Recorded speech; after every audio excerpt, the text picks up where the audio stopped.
자, 우리가 지난주에 보았던 두 정인의 정의가 뭐였습니까? 11장 4절 읽겠습니다. 이 두 정의는 이 땅에 주 앞에 서 있는 두 감람나무와 두 쳇대라고 하여 있습니다. 그래서 이 두 감람나무가 뭔지 모르니까 이제 이만이나 그 박대선 장로가 내가 감람나무다라는 헛소리 했는데, 스가랴 4장 14절 읽겠습니다. 이 두 감람나무는 기름 부음을 온 세상의 주 앞에 서 있는 자다. 이 두 감람나무는 스가랴 4장을 보면은 당시 스룹바벨 성전을 건축하기 위해서 백성들을 인도했던 누구다? 스룹바벨 총독과 대사장 여호수아다라는 것은 여러분 우리 교회에서는 다 아는 상식입니다. 근데 그 당시 성전은 신약 시대에 뭐죠? 예수님의 몸이면서 성도의 몸이면서 성도들이 모인 교회 공동체라는 거죠. 그러므로 성전 건축을 위한다는 것은 오늘날 그리스도의 몸된 교회를 세우는 기름 부음 받은 사명자들, 시작, 교회를 세우기 위해 기름 부음 받은 사명자들이라는 것을 우리가 성경을 통해서 두 정인의 실체를 알 수가 있습니다. 여러분, 사명자는 목사와 전도사만 의미하죠. 요한일서 2장 20절 너희는 거룩하신 자 예수 그리스도께서 기름 부음 받은 자니 모든 것을 다 아느니라. 그러니까 성경에서는 거듭난 자 안에는 누가 와 계신다? 성령이 오셔서 기름을 부어 주심으로 성경 말씀을 읽으면은 깨닫도록 알게 해 주신다는 것입니다. 그러므로 오늘 이 기름 부음 받은 사명자란 거듭난 자들은 다 누구다?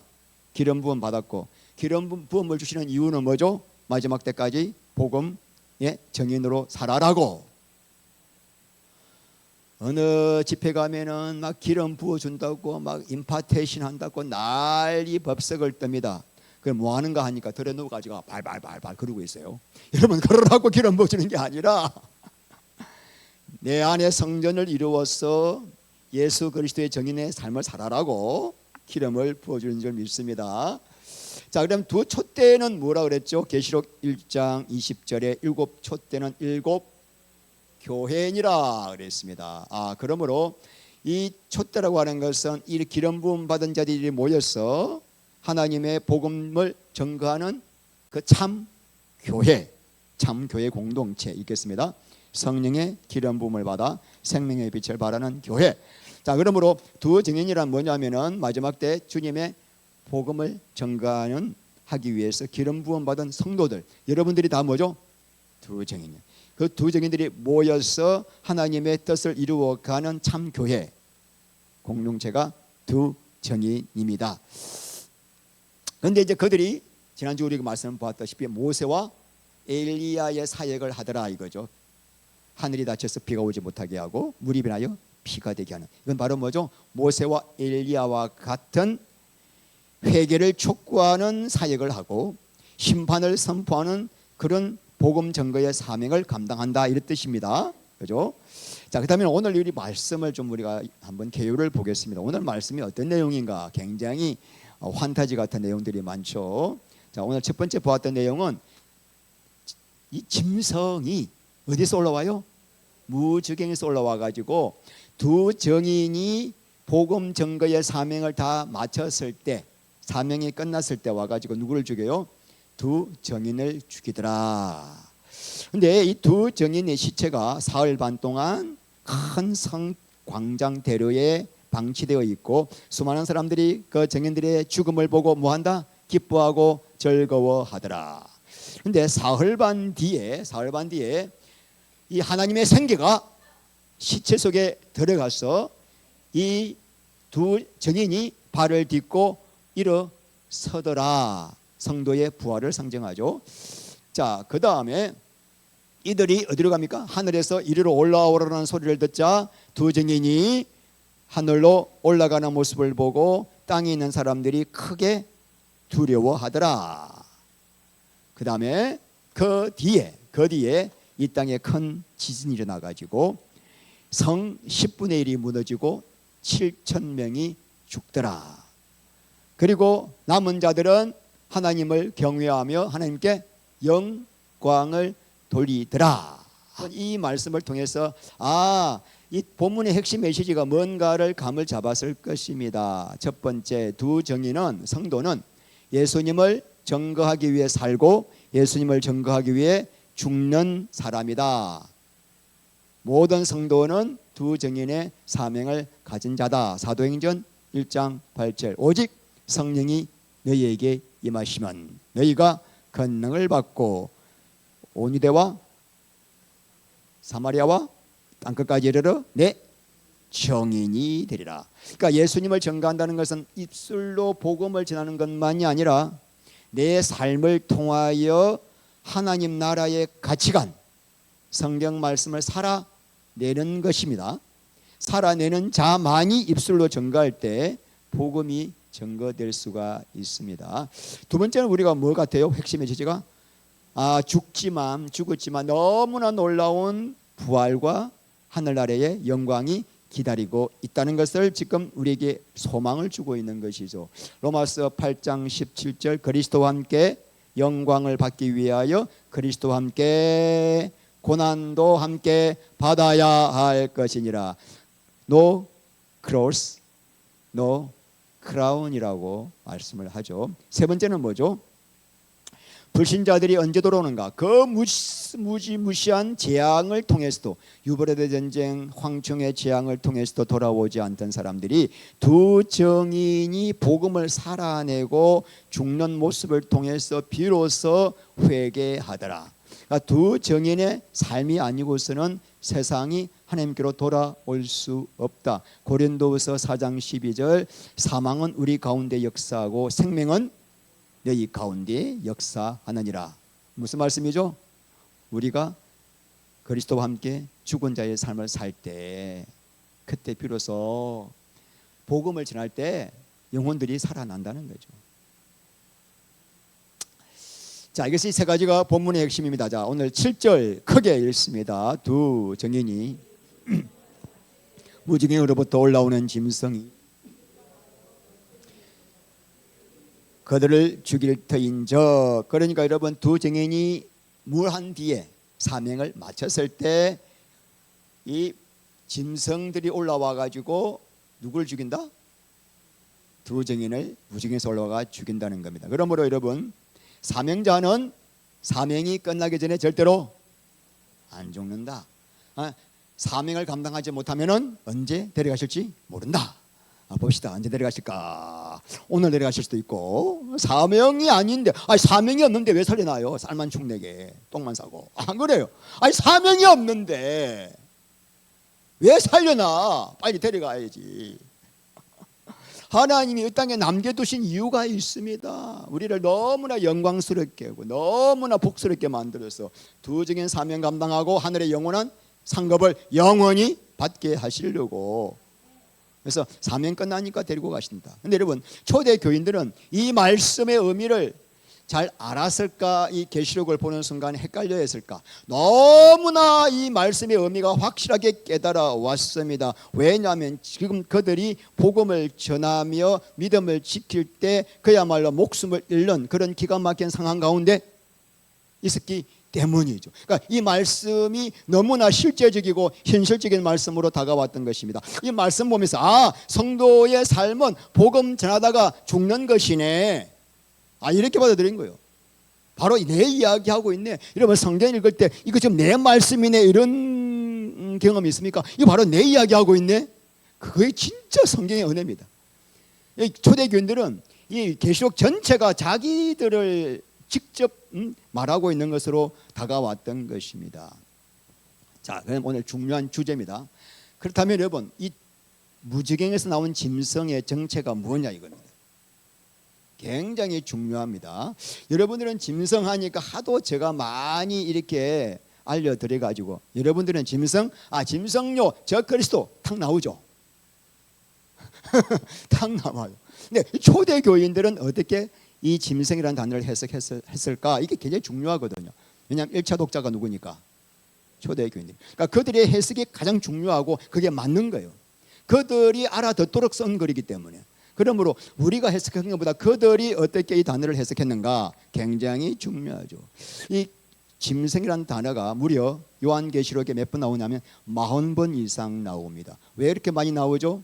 계시록에서 짐승이 너무나 중요한 존재고 짐승이란 이 정체를 알지 못하면 계시록을 해석할 수가 없기 때문입니다. 그래서 여러분 7절 원문을 보면은 짐승 앞에 뭐가 있냐면은 더 정관사가 붙어 있습니다. 그러므로 성도들 초대교인들은 이 말씀을 읽을 때 그 짐승 뭐요? 초대교인들이 익히 알고 있는 짐승이라는 것입니다. 어디서 이 짐승을 알았을까요? 다니엘서 7장에 나오기 때문입니다. 자, 다니엘서 7장을 보시겠습니다. 자, 7장 1절 읽어보세요. 바벨론 벨사살 왕 원년에 다니엘이 그의 침상에서 꿈을 꾸며 머릿속으로 환상을 받고 그 꿈을 기록하며 그 일의 대략을 진술하니라.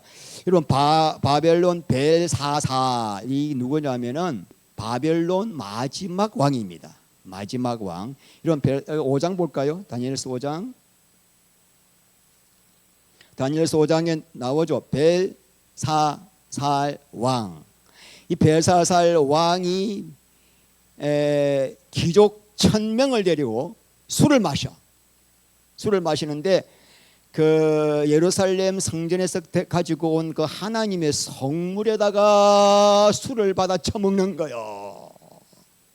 하나님의 성물에다가 갑자기 이놈이 돌아가지고, 그런데 갑자기 벽에서 사람의 손이 나타나가지고 글을 적는 거예요.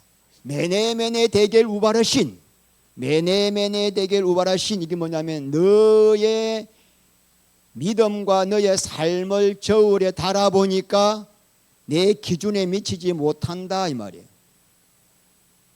그래서 다니엘이 그 말씀을 해석을 해주면서 나라가 망합니다. 근데 놀랍게도 오늘 그날 밤에 메데바서군이 와가지고 그 바벨론을 쳐서 벨사살 왕을 죽여버립니다. 바로 그날 죽입니다.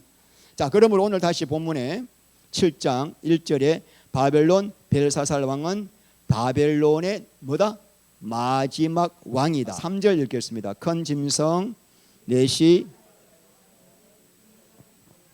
자, 네 짐승을 보았습니다. 네 짐승이 바다에서 나오는데, 여러분 성경에서 짐승은 나라나 왕을 상징합니다. 그러면 큰 짐승은 뭘까요? 세상을 정복하는 제국을 상징한다고 볼 수 있습니다. 그러므로 자, 다니엘이 보았던 이 네 짐승, 바다에서 나오는 네 짐승은 앞으로 이 세상을 어떤 제국이 순서대로 정복하고 지배할 것인가를 미리 보여준 환상이죠. 자, 여러분 다니엘의 환상 지금 시간 관계로 제가 간단히 요약하고 자세한 말씀은 계시록 13장 할 때에 또 나오니까 자세하게는 못하겠습니다. 시간이. 자, 첫 번째 짐승이 누구죠? 네, 사자인데 뭘 달았어요? 독수리 날개를 달았습니다. 이놈이 누구요? 당시 바벨론입니다. 두 번째 보았던 짐승은 곰인데 이빨에 뼈다귀 3개를 저물고 있어요.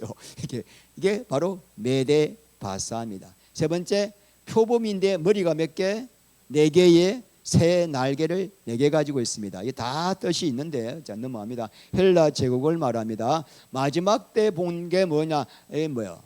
이상한, 자 봅니다. 7절 읽겠습니다. 시작.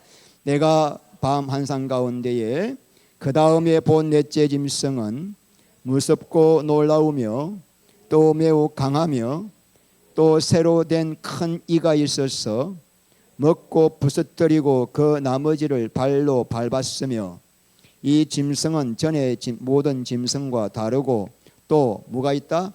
10뿔이 있더라. 자, 여기서 여러분 놀랍게도 다니엘이 보았던 이 환상대로 세계 역사가 그대로 흘러갔습니다. 어떻게?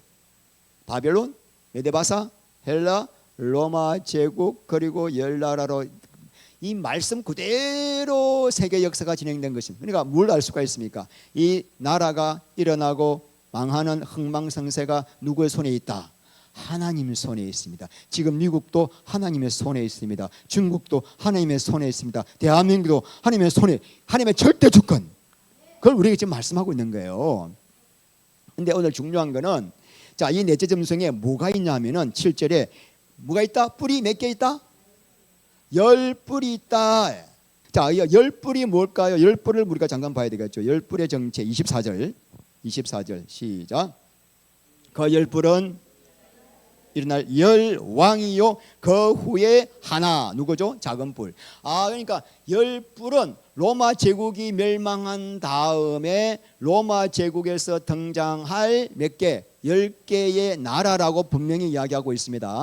그래서 이 10뿔의 나라가 무엇인가에 대해서는 해석이 두 가지가 있는데 그것도 제가 다음에 말씀드릴게요. 하여튼 이 로마 제국 다음에 생기는 10나라가 있다. 자, 근데 더 중요한 것 8절 읽겠습니다. 내가 그 뿔을 유심히 보는 중에 다른 작은 뿔이 나더라. 그래서 보니까 이 뿔 뒤에 또 뿔 하나 나오죠. 그러니까 이렇게 뿔이 10뿔 중에서 또 작은 뿔이 하나가 싹 솟아나더라는 겁니다. 여러분 다니엘서 7장의 핵심 단어가 작은 뿔입니다. 작은 뿔에다가 막 빨갛게 동그라미 치세요. 이거 하나 이야기하려고 지금 다니엘서 7장을 이야기한 거예요. 이 작은 뿔이 너무나 중요하다는 거예요. 작은 뿔 모르면은 다니엘서를 해석할 수가 없고 계시록을 해석할 수가 없습니다. 그러므로 이 다니엘서 7장을 기록한 이유는 오고 오는 성도들에게 이 작은 뿔의 정체를 알려서 작은 뿔의 미혹에 쏘가 넘어가지 않게 하시려고 다니엘서를 7장을 기록한 겁니다. 그러면 작은 뿔이 뭘까? 이놈이 뭘까? 작은 뿔의 특징을 우리가 봐야 합니다. 특징 첫째는 입이 커가지고 말을 크게 합니다. 7장 8절 입이 있어 뭘 하더라? 큰 말을 하더라. 자 20절 또 읽겠습니다. 또 그것의 머리에는 10뿔이 있고 또 그 외에 다른 뿔이 나오며 새 뿔이 그 앞에서 빠졌으며 그 뿔에는 눈도 있고 뭘 하더라? 큰 말을 하더라. 자 그다음 11절 봅니다. 11절 그때에 내가 작은 뿔이 말하는 무슨 목소리? 큰 목소리. 하여튼 이놈은 입이 커가지고 말을 엄청 크게 한다. 이만해가지고 그냥 와와와 합니다. 그 다음에 이제 25절 말, 이 말로 뭐 하는가? 25절 읽습니다. 그가 장차 지극히 높으신 이를 뭘로 대적하고? 말로 대적하며 또 지극히 높으신 성도를 괴롭게 할 것이며. 자 그러니까 이 말을 가지고 하나님을 비방하고 성도를 비방하고 핍박하고 성도를 괴롭히는 역할을 한다는 것입니다. 두 번째는 성도들과 싸워서 이긴다. 우리 21절 읽겠습니다. 시작. 내가 본즉 이 뿔이 성도들과 싸워 그들에게 결국 여러분 이 작은 뿔이라는 놈이 나중에 성도들을 다 죽일 만큼 어마어마한 큰 권세를 가지고 나타난다는 것입니다. 그 다음에 이 정체가 뭘까요? 이 정체가 적 그리스도예요.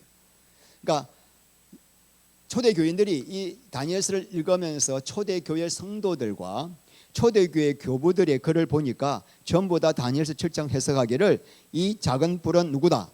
적 그리스도다라고 해석을 했습니다. 자, 근데 이 적 그리스도가 언제 나타난다고요?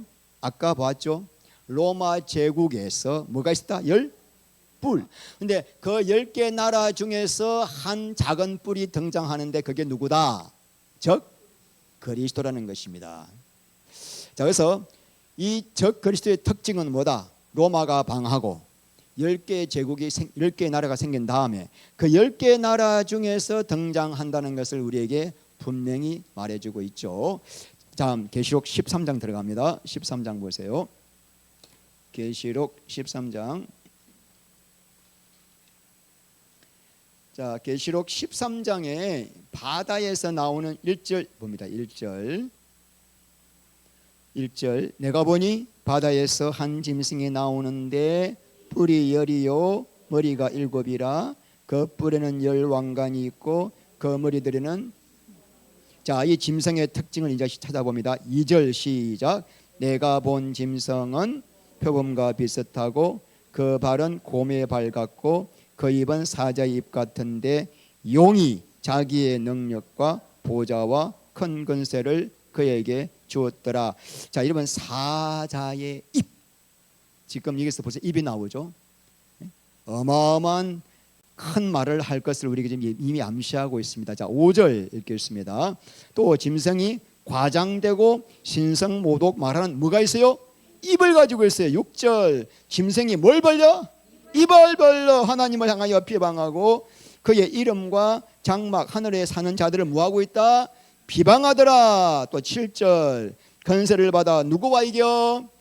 와, 요한 다니엘서 7장에 나왔던 그 작은 뿔과 똑같은 역할을 하고 있죠. 그러므로 다니엘서 7장에 나왔던 작은 뿔은 계시록에서는 뭘로 표현되었다? 짐승. 이거 중요한 거예요. 이거 모르면 안 돼. 지금 이게 너무 좀 중요한 부분입니다. 자, 그래서 다니엘서 7장에 나왔던 작은 뿔은 적 그리스도인데 이것이 계시록에서는 뭘로 표현됐다? 짐승으로 표현됐다라는 것입니다. 그러니까 똑같은 거죠. 그러니까 초대 교인들은 계시록을 딱 읽으면서 짐승이 나올 때 이 짐승 보니까 다니엘서 7장의 작은 뿔과 똑같은 존재네. 할렐루야. 그래서 짐승을 뭘로 알았다? 적 그리스도인 것을 알고 적 그리스도로 해석했다고 초대 교부들의 글을 통해서 제가 지난주에 다 확인했습니다.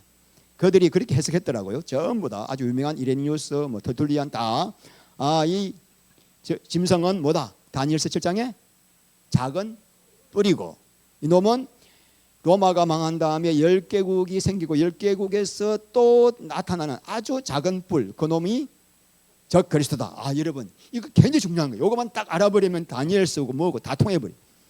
나중에 계시록도 이것만 알면은 쉽게 넘어갑니다. 자, 오늘 중요한 건 뭐냐면은 그 당시 초대 교인들은 문제가 뭐냐면은 7장과 다니엘서 7장과 계시록 13장에서 성도들이 받아야 할 고난과 핍박을 그들은 이미 받고 있었어요.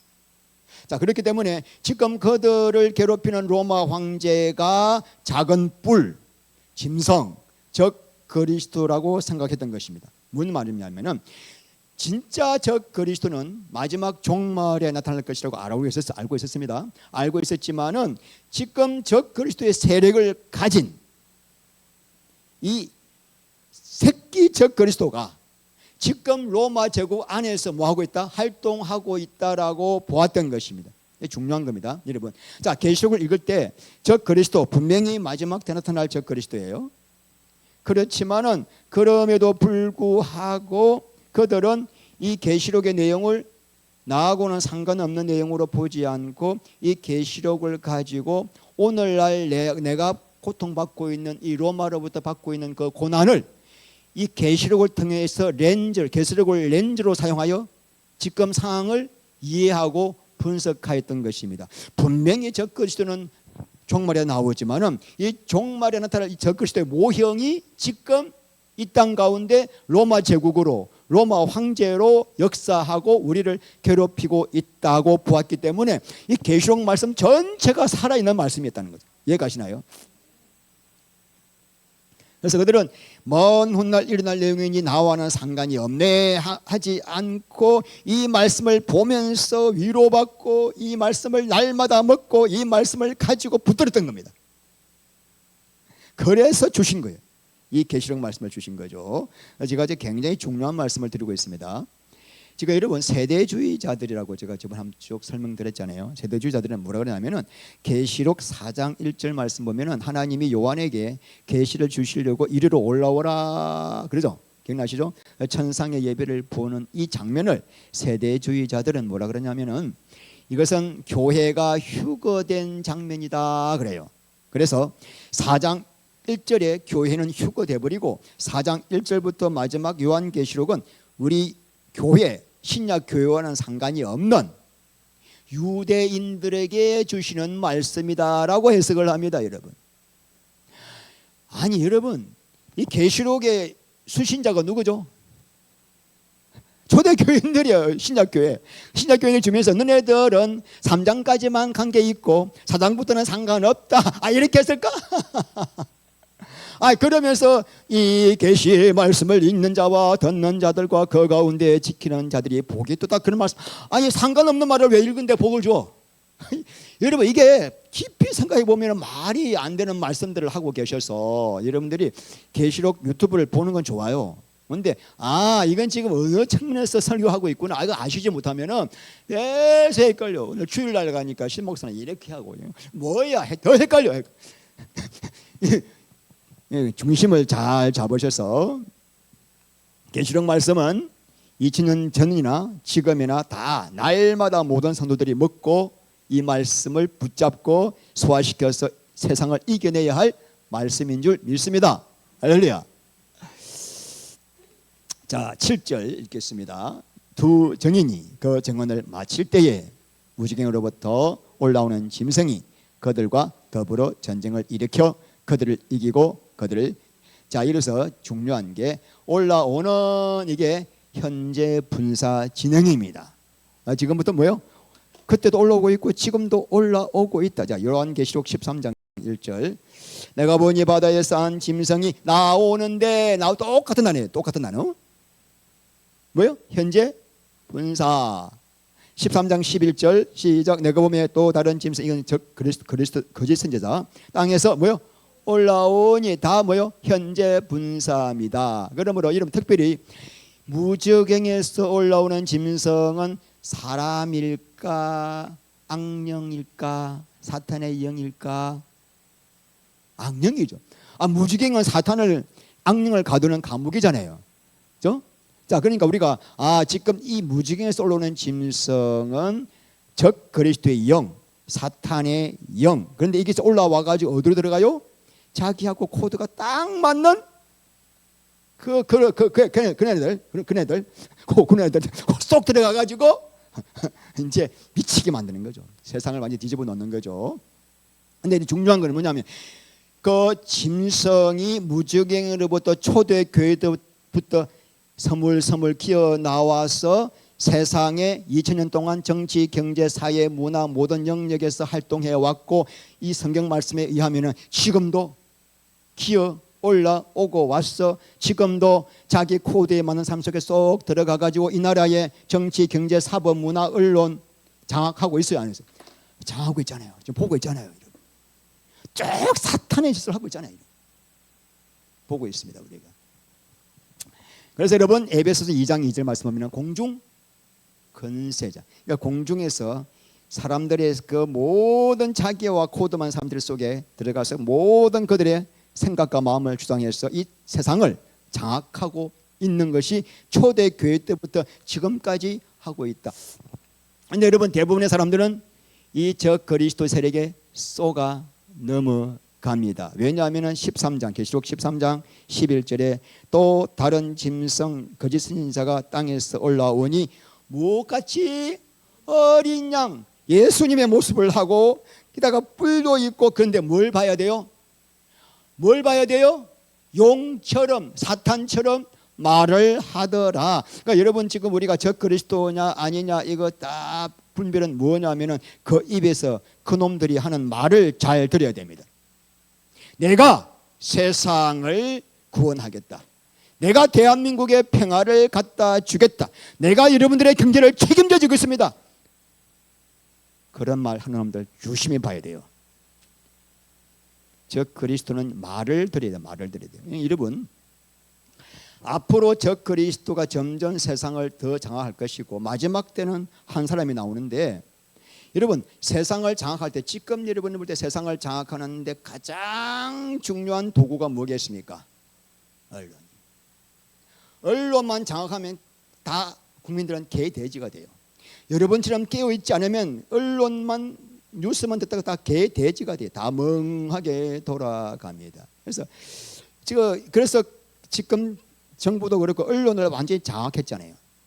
그래서 마지막 때 여러분 666표 받을 때도 언론을 장악해가지고 교회 목사 신부들 다 나와가지고 이럴 겁니다. 666표 이거는 아무것도 아닙니다. 상징입니다. 상징 괜찮아요. 다 넘어갑니다. 그러니까 깨어있지 않은 사람들은 아멘 하고 다 받게 되는 거예요. 그래서 우리가 지금 오늘날 대한민국에 돌아가는 현실을 보고 적 그리스도의 냄새를 맡지 못하는 분들은 영적으로 죽어 있는 거예요. 냄새가 진동을 해. 썩은 냄새 곳곳에서 진동을 합니다. 그래서 여러분 우리가 적 그리스도 할 때 두 가지 의미를 함께 생각을 해야 됩니다. 즉 그리스도란 1번 시작. 초대교회 때부터 나타난 현존하는 악의 세력, 복수죠. 두 번째는 재림 직전에 나타날 교회를 핍박할 한 사람, 단수. 자, 요한일서 2장 18절. 아이들아 지금은 마지막 때라. 적 그리스도가 뭐죠? 단수예요. 이거는 오래라라는 말을 너희가 들은 것 같이 지금도 많은 적 복수, 안티크리스토의 폴로이, 많은 적 그리스도가 일어났으니 그러므로 우리가 마지막 때인 줄 아노라. 마지막 때 한 명의 적 그리스도가 나오지만은 그 전까지 수많은 새끼 적 그리스도가 나와가지고 사람들로 하여금 미혹해서 적 그리스도가 나타날 수 있는 분위기와 환경을 짱 조작하는 것이죠. 그래서 초대교회 성도들은 오늘 무주경에서 올라오는 짐승을 다니엘서를 통해서 이게 작은 뿔이고 이 작은 뿔은 로마가 망한 뒤에 열 나라에서 나올 적 그리스도인 줄 알았지만은 그들은 지금 기가 막힌 고통과 환난 가운데 있었기 때문에 로마의 황제, 로마 제국을 적 그리스도의 모형으로 보았다. 이해가시나요? 네. 그래서 더욱 주님의 재림을 간절히 기다리며 깨어 있었던 것입니다. 여러분, 다음에는 이 악령들이 초대 교회 때부터 기어 나왔어요. 나오다가 요한계시록 9장에 보면은 무슨 재앙? 황충의 재앙이 황충이 어디서 나온다? 무저갱에서 떼거지로 기어 나오죠. 떼거지로 기어 나와가지고 후 3년 만 때 그때부터 이제 이것들이 온 세상을 뒤덮어 버릴 거예요. 그리고 그 중에 하나, 즉 그리스도의 영이 즉 그리스도에게 들어가가지고 그때부터 철권 통치가 시작될 것입니다. 그러므로 지금 여러분 대한민국의 적 그리스도의 영역이 적 그리스도가 장악하지 않은 영역이 거의 없습니다. 인본주의 교육, 성도덕 해체, 가족 해체, 남녀 성구별 해체, 권위의 불복, 포괄적 차별 금지 법들 보십시오. 전부 다 하나님을 모독하고 성경에 반하는 법들이에요. 이 법을 누가 만들고 있죠? 좌파들이 만듭니다. 우파도 썩었지만 똑같아요. 똑같은데 그래도 문제는 우파들은 그런 법은 안 만들거든요. 똑같이 썩었지만.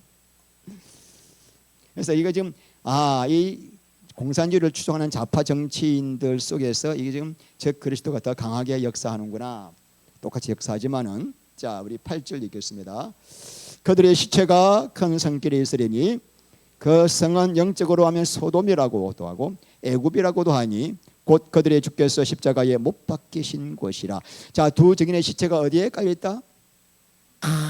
큰 성길, 이 헬라어로 메가스폴리스 플라테이아. 이게 뭐냐면은 큰 도시의 광장. 오늘 우리 서울 같으면 큰 대도시의 광장이 어디 있습니까? 시청 앞 광장 아마 그런 데다가 이렇게 두 증인들의 시체를 그냥 막 방치시키는 거죠. 그런데 초대 교인들이 이 말씀을 딱 보는 순간에 시체가 성도들의 시체가 널려져 있는 로마 광장을 바로 연상했습니다. 근데 여러분 잘 중요한 게 보세요. 그 시체가 큰 성길에 지금으로 말하면 큰 도시 대로 광장에 있는데 그 성을 영적으로 포뉴마티코스 영적으로 해석하면은 상징으로 비유하면 소돔이기도 하고 소돔은 아주 엄란한 곳이죠. 성적으로 방탕한 곳이죠. 동성애 때문에 유황불로 심판받은 곳이죠. 또 어디다? 애굽은 하나님을 거역하고 하나님 백성들을 핍박한 나라죠. 또 어디다? 그들의 주께서 십자가에 못 박히신 예루살렘 같은 곳이다. 그러니까 초대교회 성도들 그 당시 사람들의 최고의 소망이 뭘까요? 로마 시민권을 얻어가지고 로마같이 화려하고 막 휘황찬란한 그곳에서 사는 거예요. 오늘날 서울 시민들 소망이 뭐예요? 강남권 진입이에요. 강남권 진입. 상류층 진입이에요. 그것 때문에 평생 쇠가 빠지게 저짓하고 있는 거예요. 똑같은 모습이죠. 그런데 그 당시 그들이 그렇게 사모하고 갈망하던 로마의 광장에 성도들의 시신이 불태워지고 짐승에게 찍힌 채 버려졌고, 그러니까 그토록 너네들이 로마의 시를 갈망하고 화려하게 보이던 그 로마지만 소돔처럼 뭐하는 곳이다? 가장 엄난한 곳이고 애굽처럼 가장 성도를 핍박하는 것이고 바로 그곳이 예수님을 십자가에 못 박은 곳이다 이 말이에요. 이해가시나요 이 말씀? 여러분 세상 문화 지금 이게 큰 세상이죠. 도시죠. 세상 문화 세상 도시 다른 말로 바벨론을 누가 만들었죠? 이 세상 도시 소생 문화 누가 만들었죠? 하나님을 떠난 사람들이 하나님처럼 살고 싶어서 자기들의 육신의 정욕, 안목의 정욕, 이생의 잔흥을 채우고 싶어서 만든 거예요. 사람들은 이 세상에서 뭐 하는 게 소망이에요? 여기서 출세하고 성공하려고 몸부림을 칩니다. 오늘 성경 말씀은 그곳은 사탄이 장악해 있고 나중에 이 세상이 이 도시가 너희들을 죽일 것이다. 겉으로 보암직하고 먹음직한 세상의 화려함에 속지 말라. 그 안에 성도의 영을 죽이는 사탄의 독이들이 있는 서서히 여러분들 하여금 예수님을 잊어버리게 만들고 형식적인 종교인 되게 만들고 여러분 마음속에 세상이 점점점 커지게 만들어서 나중에 롯처럼 돼버린 거예요. 롯의 아내처럼 나왔는데 마음은 저기 가 있어. 돌아보는 순간 소금기둥 되는 거예요. 오늘 우리가 그 말하고 있습니다. 너희들 그렇게 보암직하고 먹음직하게 이기는 그 세상 소돔이고 애굽이고 예수를 십자가에 못 박게 한 곳이다. 큰 성 메가스폴리스가 계시록에서는 전부 다 바벨론을 의미하고 있습니다. 자, 찾아보세요. 나중에 다 큰 성 바벨론, 큰 성 바벨론이여 망하였도다, 무너졌도다. 내롱 이거예요. 너희들이 그렇게 좋아하는 저 도시 문화 다 망한다 이 말이에요. 그게 큰 성이에요. 큰 성. 바벨론은 뭘 말하고 있죠? 하나님을 대적하고 쾌락과 물질을 숭배하는 세상 체제예요. 그러니까 여러분 이 세상이 다 우리에게 필요하지만 이것이 목적이 되면 너네들 망한다 이 말이죠. 사탄의 기가 막힌 전략입니다. 자, 9절 읽겠습니다. 9절 백성들과 족속과 방언과 나라 중에서 사람들이 그 시체를 사흘 반 동안을 보며 무덤에 장사하지 못하게 하려다. 이 두 선지자가 땅에 사는 자들을 괴롭게 한 거로 땅에 사는 자들이 그들의 죽음을 즐거워하고 기뻐하여 서로 예물을 보내리라 하더라. 짐승이 두 정인을 죽인 다음에 사흘 반 동안 길거리에다가 시체를 방치하게 해서 장사하지 못하게 하고 그 모습을 사람들이 너무나 즐거워하고 막 서로 선물을 크리스마스 선물 주고받으시는. 히브리 문화권에서 시신을 장례를 제대로 해주는 것은 고인에 대한 마지막 존엄을 지켜주는 행위입니다. 그러므로 시신을 방치하고 장례식 하지 못하게 만드는 것은 뭐죠? 시신의 가장 치욕스럽게 만드는 거예요. 근데 이 말씀이 초대 교인들에게 너무나 가슴에 와닿았던 것은 실제로 자기들이 이렇게 비참하게 죽임을 당하고 시신이 길거리에 방치되어 있기 때문이에요. 그러므로 초대 교인들은 이 말씀을 읽으면서 지금 우리가 당하는 이 고난과 죽음과 순교는 하나님의 구원의 역사를 이루어가는 뭐다? 과정이구나 하고 순종한 거예요. 지금 날마다 보고 있으니까 우리 아내가 남편이 자녀가 십자가에 달려있고 광장에서 그 콜로세움에서 명수의 밥이 되고 타 죽고 기가 막힌 상황인데 이 말씀을 보는 순간 바로 이거 내 말이네. 그런데 보니까 사흘 반 동안이에요. 사흘 반. 이 고난도 끝이 있구나. 곧 예수님 오신다. 또 유튜브에 사흘 반의 정체, 사흘 반 정체가 알아보면 뭐 할 겁니까? 사흘 반 정체. 별걸 가지고 연구를 하는 사흘 반. 재미있어요. 예수 그리스도로 인도하면 끝날 건데 오늘 중요한 게 뭡니다. 10절 이 두 선지자가 땅에 사는 자들을 뭐하고 있다? 괴롭게 한 거로. 여러분 이 말씀 기억나네요? 어디서 봤죠? 응? 왕상 17장 보면은 그 북이스라엘 아합 왕이 바알을 하도 숭배하니까 이 엘리야가 아합에게 와가지고 이렇게 말합니다. 내가 하나님을 두고 맹세하노니 내 말이 없으면 앞으로 이 땅에 이스라엘 땅에 뭐가 없다? 우로 비와 이슬이 없을 것이다. 그리고는 내롱하고 숨어버려. 꽁꽁 숨어버려. 하나님이 감춰버리잖아요. 어디로 감춥니까? 거리 시내가에, 또 사르밧 가부 집에 감춰버리잖아요. 왜냐하면 이제 비가 안 오면은 아합이 막 찾아다닐 거니까 못 찾게끔 딱 숨어버리잖아요.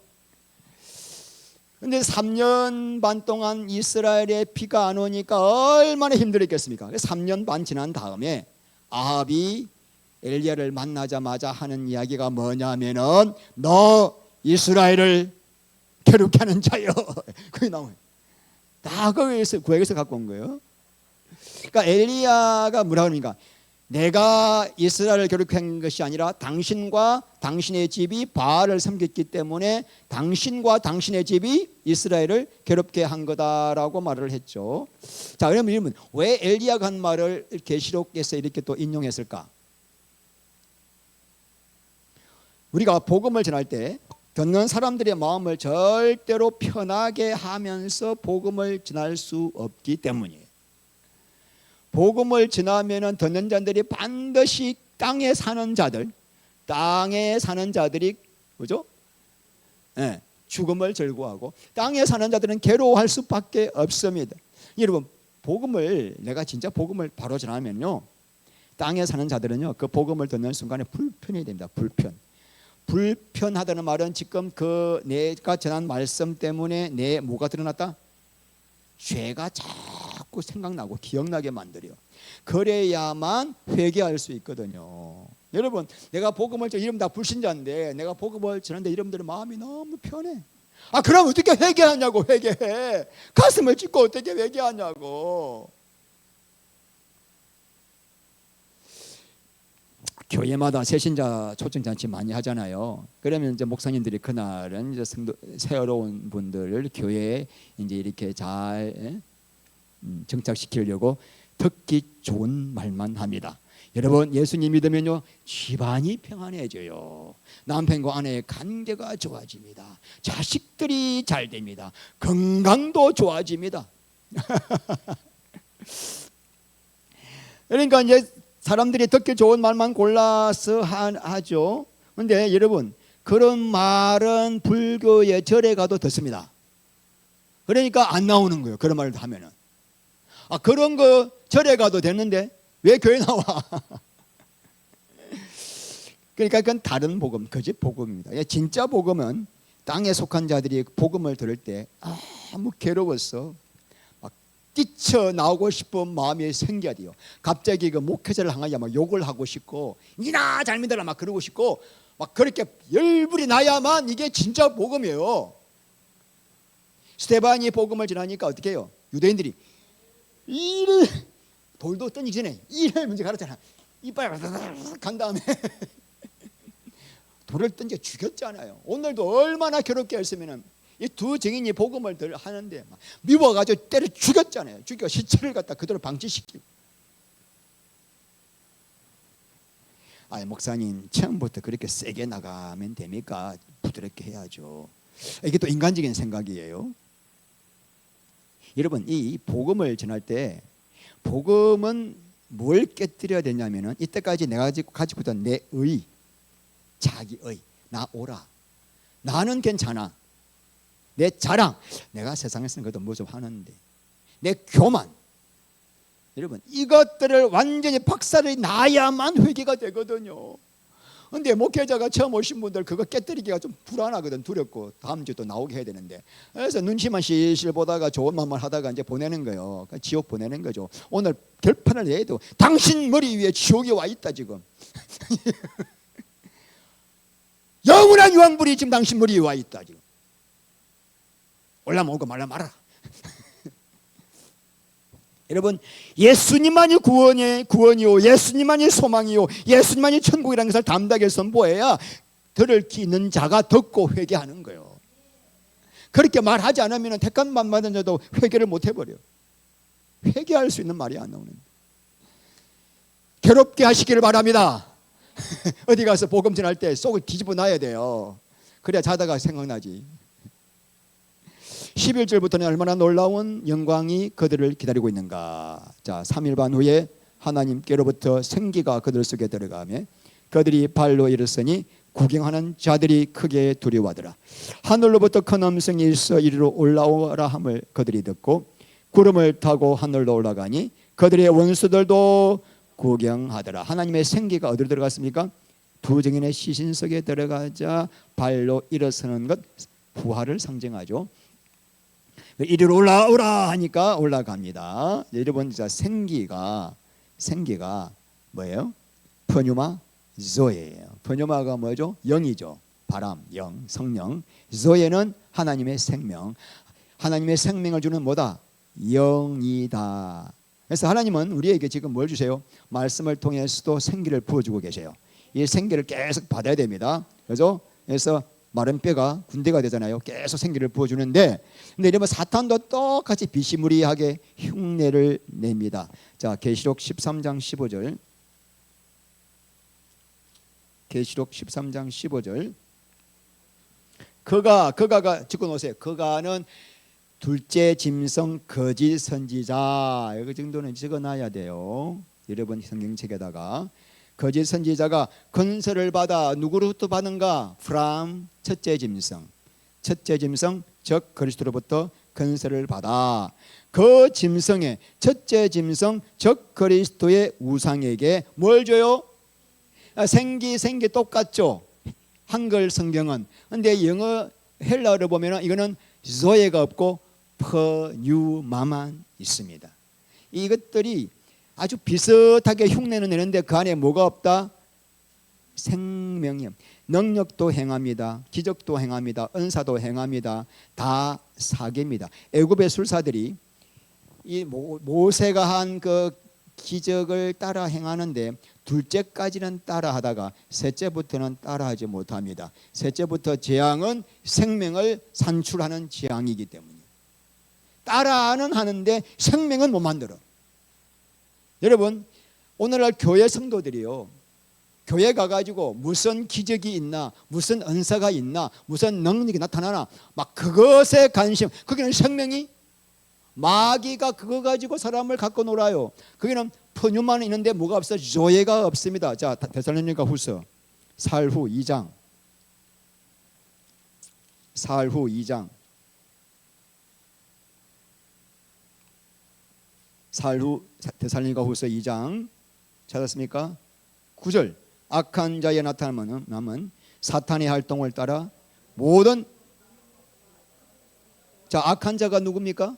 즉 그리스도가 나타날 때 얼마나 능력을 받았는지, 능력, 표적, 거짓, 기적, 불의, 속임으로 이것을 누구에게 보입니까? 땅에 속한 멸망하는 자들에게 있으리니 이는 그들이 진리의 사랑을 받지 아니하여 구원함을 받지 못하게 하시려고 하나님이 일부러 적 그리스도에게 어마어마한 능력을 주어서 기적을 행하게 하여 진리를 사랑하지 않는 사람들로 하여금 다 망하게 하시려고 기적을 허락하십니다. 자, 11절. 이러므로 하나님이 미혹의 역사를 그들에게 보내사 거짓 것을 믿게 하시면 진리를 믿지 않고 불의를 주하는 모든 자로 하여금 심판을 받게 하십니다. 자, 근데 그러면 땅에 속한 자들은 이 그 사탄의, 자, 다시 계시록 13장 15절에 생기를 보고 다 어떤 모습을 보이는가? 13장 8절 시작. 죽임을 당한 어린 양의 생명책에 창세 이후로 이름이 기록되지 못하고 이 땅에 사는 자들은 다 그 짐승 즉 그리스도를 다 경배해. 푸뉴마 보고 생기 들어가는 거 보고 생명은 없는데 기적 보고 다 와 제가 메시아다. 자, 12절. 그가 먼저 나온, 그가는 거짓 선지자입니다. 거짓 선지자가 먼저 나온 짐승 즉 그리스도의 모든 건설을 그 앞에서 행하게 하고 땅과 땅에 사는 자들을 처음 짐승 즉 그리스도에게 다 경배. 자, 땅에 사는 자들은 다 경배합니다. 그들은 푸뉴마와 푸뉴마 조예를 구별 못해요. 교회의 성도들 중에서 푸뉴마와 푸뉴마 조예를 구별 못해요. 그래가지고 어디 가서 안수받는 걸 그렇게 좋아해. 예언받기 그렇게 좋아해. 막 뒹구는 걸 그렇게 좋아해. 조회가 없어. 거기는 퍼뉴마. 불교에 가도 거는 거 너무 많아요. 필요할 때 쓸 수는 있지만 그거 가지고 따라가다가는 뭐한다? 지옥 간다는, 망한다는. 그거 나와 있습니다. 자, 14장 9절. 14장 9절. 천사가 셋째가 따라 큰 음성으로 이르되 만일 누구든지 짐승과 그의 우상에게 경배하고 이마에나 손에 표를 받으면 그도 하나님의 진노의 포도주를 마시려니 그 진노의 전에 섞인 것 없이 부은 포도주라. 거룩한 천사들 앞과 어린 양 앞에서 불과 유황으로 고난을 유황 불못이 기다리고 있다는 것입니다. 그러면 여러분 중요한 게, 자, 누가 이 생기 받습니까? 그리스도와 함께 죽고 그리스도와 함께 산 자, 그리스도의 길을 따라가는 자예요. 오늘 봤잖아요. 이 두 증인의 삶이 뭐죠? 예수와 함께 죽고 예수와 함께 살고 예수와 함께 따라가는 자잖아요. 그 자에게 뭐가 부어진다? 생기가 부어져서 부활의 생명의 능력으로 살아가게 하는 것입니다. 그래서 베드로전서 2장 21절 이를 위하여 너희가 부르심을 받았으니 그리스도께서 너희를 위하여 고난을 받으사 너희에게 본을 끼쳐 그 자체를 따라오게 하려 하여. 오직 예수님 따라, 예수님 한 분만 바라보고 따라가게 하시려고 예수님이 십자가에 죽으셨다는 것입니다. 자, 13절 읽겠습니다. 13절. 그때에, 자, 계시록 11장 13절. 그때에 큰 지진이 나서 성 10분의 1이 무너지고 지진에 죽은 사람이 7천이라. 자, 두 증인이 부활하고 승천한 뒤에 일어난 일입니다. 자, 큰 지진이 났어요. 그리고 성 얼마가 무너졌어요? 10분의 1이. 자, 10분의 1이 무너졌다는 말은 10분의 9는 남아 있다. 아직까지 회개할 기회가 남아있다. 한 명이라도 더 구원하시려고 하나님이 마지막 순간까지 지금 회개의 기회를 주고 계시는 모습을 볼 수가 있는 거죠. 오늘이 마지막이다. 정재홍, 오늘이 마지막이다. 할렐루야. 다음 주 와서 믿겠다 하지 마라. 이 오늘이. 그런데 지진으로 죽은 사람이 몇 명이에요? 7은 완전수, 1000은 많다. 많은 수가 죽었다는 상징입니다. 여러분, 그러니까 한편으로는 회개를 촉구하면서 성 10분의 1, 한편으로는 뭐요? 지금이 마지막이니 심판을 보고 회개하라. 다시 한번 촉구하고 있죠. 심판밖에 없다. 회개하지 않으면 심판밖에 없다. 근데 여러분, 왕상 19장 1절 말씀 보면은 하나님께서 엘리야에게 내가 아직까지 바알에게 무릎 꿇지 않은 7,000명을 남겨놓았다. 그 7,000명과 같이 연결되는 거예요. 그때 7,000명은 믿음을 지킨 자들이고 여기에 7,000명은 심판 가운데 무너진 자들이에요. 어느 7,000을 택하기를 원하십니까? 할렐루야. 바알에 무릎 꿇지 않는, 죽어도 한 번 예수만을 붙들고 순교하더라도 그분을 따라가는 자가 되기를 바랍니다. 자, 13절. 그 남은 자들이 두려워하여 영광을 하늘 하나님께 돌리더라. 여기에 메시지의 핵심이 있습니다. 지진의 재앙에 남은 자들이 회개했다는 거예요. 황충의 재앙, 유발의 전장의 재앙으로도 회개를 하지 않았는데 두 증인의 죽음과 부활을 보자 드디어 회개의 역사가 일어났다는 것입니다. 그러니까 세상 사람들이 언제 회개하죠? 두 증인 여러분들이 예수와 함께 죽고 부활하는 삶을 살 때 회개한다. 그러니까 여러분, 이거 우리가 십자가의 길이죠. 그냥 나 혼자 예수 믿고 천국 가면 되지 않느냐? 그게 아니라 지금 하나님은 너희들을 통해서 세상을 구원하기를 원한다. 그래서 예수 믿는 길이 좁은 길이죠. 우리 생각은 나 혼자 예수 믿고 좀 잠 편하게 살다가 천국 가고 싶죠. 솔직히 안 그래요? 그래 안 그래요? 그런데 그런 길은 없다는 거예요. 성경 말씀. 내가 너를 왜 피 흘려 구원한 줄 아니? 너도 나와 같은 길을 걸어 저들을 구원하기 위해서다. 근데 여러분, 오늘 본문이 참 어려운 거예요. 이 두 증인의 부활과 성천, 이것이 문자로 해석해야 되나 실제 있는가 굉장히 어려운 부분이에요. 근데 그 부분보다도 저는 이렇게 말하고 싶습니다. 이 말씀은 앞으로 예수님의 길을 따라가는 성도들이 이런 성천과 부활과 성천의 영광을 누리게 될 것을 미리 보여주었고, 그리고 이미 거듭난 성도는 예수 안에서 이 복을 누린 자들이다. 어디에 나와 있죠 그 말씀이? 에베소서 2장 5절 시작. 허물로 죽은 우리를 그리스도 예수 안에서 함께 하늘에 앉히신, 이미 하늘 보좌에 우리는 앉히운 사람, 이미 성천한 사람이야. 그리스도와 함께 하나님 안에 우리 생명이 감춰진 사람들이야. 그런 마음으로 살아갈 때 그리스도 안에 거하게 되고 두 증인의 사명을 감당할 줄 믿습니다. 자 14절, 둘째 화는 지나갔으니 보라. 이거 둘째 화는 뭐죠? 둘째와 여섯째 나팔. 첫째 화는 다섯째 나팔 황충의 장.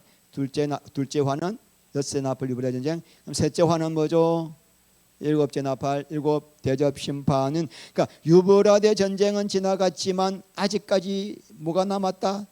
셋째 화가 남았는데 이거 시작되면 끝이야 이 말이야. 빨리 회개해 이 말이잖아요 지금. 자 말씀 맺겠습니다. 오늘날 여러분 저 그리스도는 우리 해배치 교인들을 어떻게 핍박할까? 어떻게 핍박할까? 아직도 공산권 이슬람권에서는 예수를 믿는다는 이유로 핍박하고 죽이고 그러죠. 그런데 대부분의 교회는요 그것보다 더 무서운 핍박받고 있습니다. 이게 뭐죠?